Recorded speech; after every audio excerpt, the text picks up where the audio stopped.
Men sizni ovqatlantirgani keldim. Qanaqa ovqat? Osh. Yur. Shu deysiz. Rayhon mumkinmi? Mayli. Oyijon aytdilar. Borib, o'g'limni ovqatlantirib keling deb aytdilar. Och qolib ketyapti, ozib ketyapti dedilar. O'shaning uchun o'zim keldim. Xonaga yur.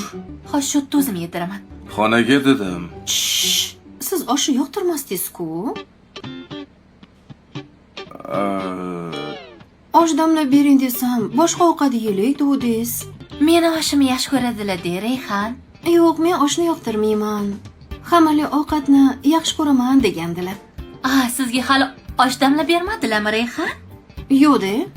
Aziz akam shunaqa zo'r osh qiladilar. Aziz aka esizdami? Rovodada o'tirganimizda don-don-ziki o'ynab yutqizib qo'ygandingiz. Osh qilib beraman degdingiz, damlab bermadingiz. Adasi yutqizib qo'ygandan keyin damlab berish kerak edi. Onasi, xonaga chiqa qolaylik. Oling.